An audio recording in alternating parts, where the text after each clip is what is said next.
और प्रभु गदगद हो गए, पुलकी उठा सब घात। तब छेड़ी मल्लाह ने वही तीसरी बात, तुम हुए हो राजा से योगी, यह मौका नहीं इनाम का है, इस वक्त में देना और लेना किस अर्थ का है, किस काम का है। जब 14 वर्ष पूर्ण होंगे और लौट कुशल से आओगे, उस समय नाथ में ले लूँगा जो कुछ मुझको दे जाओगे। अब प्रभु जो है मल्लाह केवट जी जो उनको गंगा पार कराए थे, उनकी बातों को सुन करके गदगद हो गए। तब जो है मल्लाह ने तीसरी बात छेड़ी कि अभी आप राजा से योगी हुए हैं, ये मौका इनाम का नहीं है, उस वक्त देना और लेना किसी अर्थ और काम का नहीं है। जब 14 वर्ष पूर्ण हो जाएंगे, आप कुशल से लौट कर आएंगे, उस समय हे नाथ मैं ले लूँगा जो भी आप मुझे देंगे। देखो केवट की चतुराई, क्या तहकीर बात विचारता है। पहले पर लोग सुधार चुका, अब यह लोग सुधारता है। श्री राधे श्याम जी बोल रहे हैं, तुलसीदास जी बोल रहे हैं कि देखो केवट क्या चतुराई है, क्या क्या कायदे की तरह की बात विचारता है। पहले पर लोग सुधार चुका है, अब वो जो है ये लोग सुधारा, मतलब यह वापस हो जब तब भी यह इसी घाट आए, उस पार ही मेरे ही द्वारा मेरे ही नौकरा पड़ जाए। मतलब ये है कि जो है एक बार उसने घाट पार करा दिया और 14 वर्ष बाद जब श्री रामचंद्र जी, सीता जी, लक्ष्मण जी लौट करके आए, तो वो भी जो है इसी घाट से आए और वही उनसे नाव पार कराए। आगे का भी अपना एडवांस बुकिंग कर ले रहा है। जिस तरह से दर्शन है आज, तब भी यह इसी तरह पर हो जब भी हो, और कठुआ भी जल भी हो, कठुआ भी ये चरण और मेरे कर हो। जिस तरह आज सूरज दर्शन किया है और उसने जो है कठुआ लेकर के उनके चरण धोए हैं, उसी तरह उस दिन भी उनका सूरज दर्शन हो जाए और चरण ऐसे ही कठुआ लेकर के उनका धो ले और नाव में बिठाए। मानो सब तरह से सेवक ने स्वामी को ऋणी बनाया है, जो भव बंधन में नहीं बंधा वह इस बंधन में आया है। मानो सब तरह से स्वामी श्री रामचंद्र जी को उसने अपना ऋणी बना लिया है, और जो भव बंधन में किसी के बांधे नहीं बना, वो जो है केवट के प्रेम में बन गए। दशरथ कौशल्या ने बांधा तब करके, जिसको नातों में क्या बात है उसको बांध लिया मल्लाहों ने बातों बातों में। दशरथ जी कौशल्या जी ने जिनको जो मनु और शत्रुपा के रूप में हजारों वर्ष तपस्या करके पाया पुत्र रूप में, उनको बात ही बात में मल्लाह ने केवट ने बातों में प्रेम में बांध लिया। यह प्रेम है या है स्वार्थ त्याग, जो कुछ भी है वह पूरा है, झुकता है यहाँ कलम अपना, रहता मजबून अधूरा है।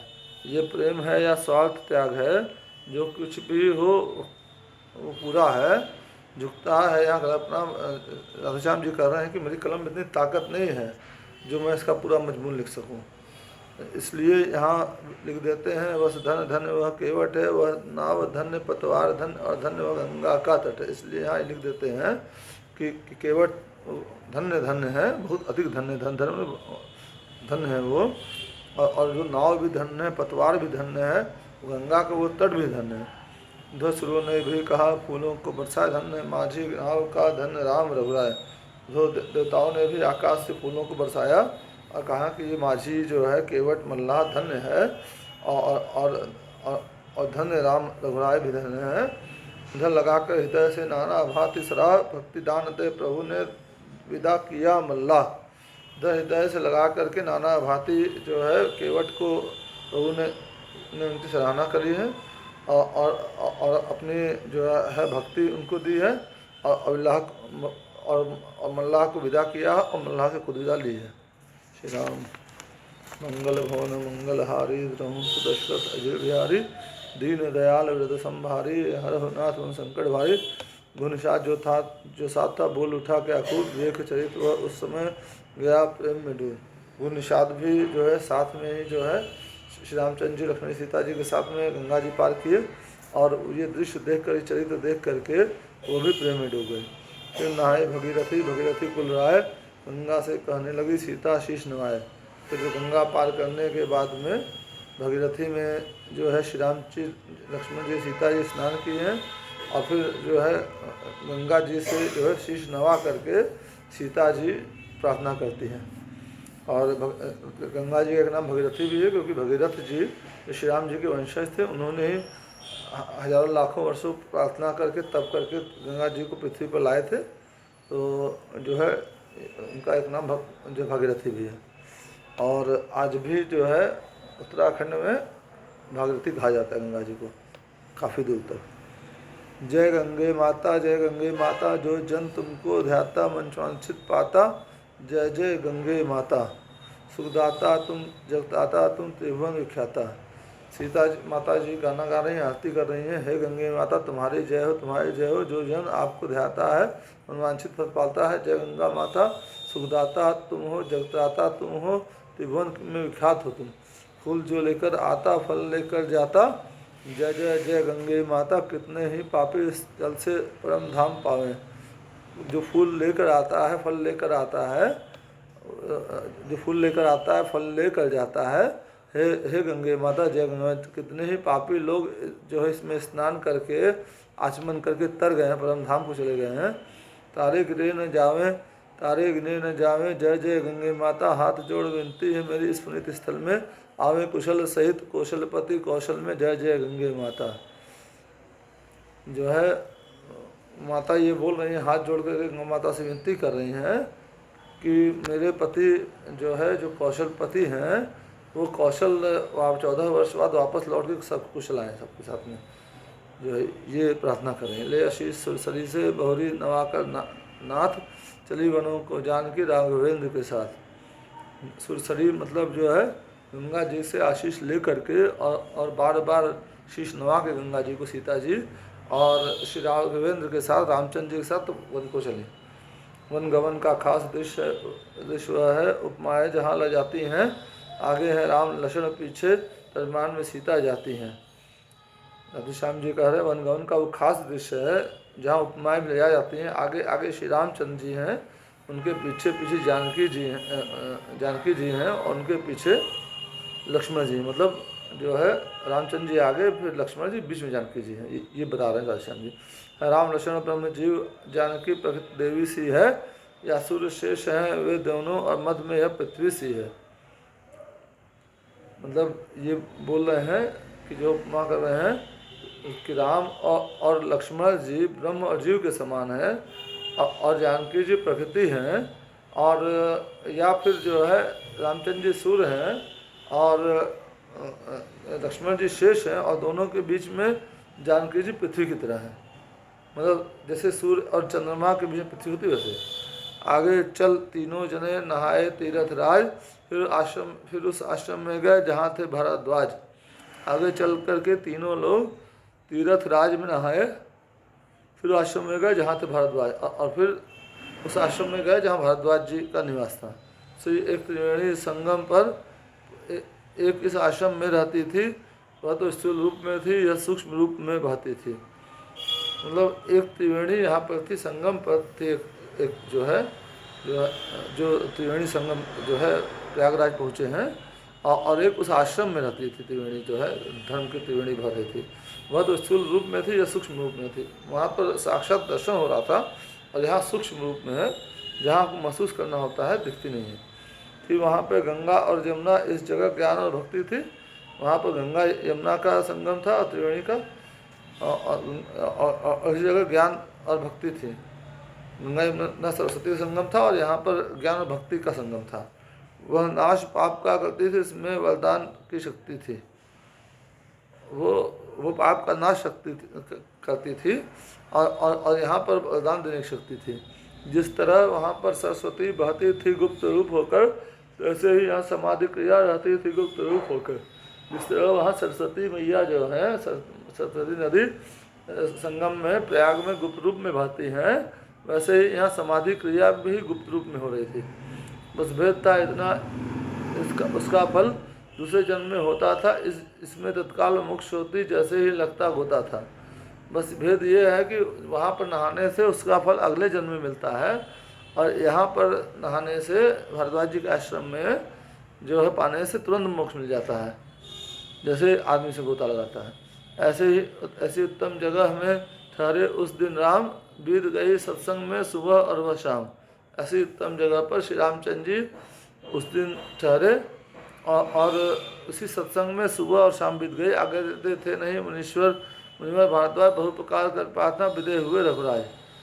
आज्ञा जाने की भारद्वाज मुनि आज्ञा नहीं दे रहे थे, और बहु कई बार जब श्री रामचंद्र जी प्रार्थना किए हैं तब उन्होंने रघुराज को श्री रामचंद्र जी विदा किया, कहने लगे निषाद से आगे चल रघुनाथ, भैया अब घर जाओ, तुम रहे बहुत दिन साथ। और फिर निषाद राज से श्री रामचंद्र जी कहने लगे, ये आगे रघुनाथ जी कहने लगे, भैया अब आप घर को वापस जाओ, और बहुत दिन आपने हमारा साथ दे दिया। भक्त नहीं था मानता, पर प्रभु ने समझाए, विदा किया अति प्रेम से उसको हृदय लगाए। और गुरु निषाद जी भगवान के परम भक्त थे, वो नहीं मान रहे थे, लेकिन प्रभु ने बहुत तरह से उनको समझाया, विदा प्रेम से विदा किया और हृदय से लगा के विदा किया। जिस ग्राम निकट प्रभु जाते थे बस वहाँ भीड़ लग जाती थी, जो इन्हें प्यादा देखता था उसकी छाती भर आती थी। जिस गांव के निकट प्रभु जाते थे वहाँ पर भीड़ लग जाती थी उन लोग को देखने के लिए, और जो इन्हें प्यादा देखता उसकी छाती, और जो इन्हें बन जाते देखता था उसकी छाती भर जाती थी, आंखों में आंसू। नर नारी सब यह कहते थे, देखो विधि की गति उल्टी है, ऐसों को वन में भेजा है, बूढ़ेपन में मति उल्टी है। नर नारी सब ये कहते थे कि कैसी गति उल्टी है, ऐसे लोगों को वन भेज रहे, बुढ़ापा में क्या मति उल्टी हो गई, सठिया गए हैं। सच है शीशे बासों ही पर उठती है जल जमाने की, खिलने वाले फूलों पर ही आती है लू वीराने की। ये सच है कि जो लोग थोड़ा आगे बढ़ते हैं उन्हीं को जमाने की नज़र लग जाती है, और जो फूल खिलते हैं उन्हीं को वीरान में लू लग जाती है। ऐसे कोमल सुकुमारों की जब ऐसी कठिन अवस्था हो तो फिर साधारण लोगों के सुख दुख की कैसी गणना हो। ऐसे कोमल सुकुमार जो हैं और वो ऐसी कठिन अवस्था में वन को जा रहे हैं, तो फिर हम साधारण लोगों के सुख दुख की क्या गणना होगी। वो झूठी दुनिया की हस्ती धिक्कार है तेरी सूरत पर, तू इन्हें देख फिर खुद को देख, फिर रो अपनी इस हरकत पर। राधेश्याम जी कह रहे हैं कि दुनिया की सब हस्तियाँ झूठी हो गई हैं और ऐसी सूरत पर धिक्कार है, इनको देख फिर अपनी हरकत को देख। जो है ऐसे सुकुमार लोगों को जिनका भी कुछ दिन पहले विवाह हुआ है और उनको वनवास भेजा जा रहा है। समझा देते थे कहीं लोगों को भगवान, भाई सुख और दुख है जग में एक समान।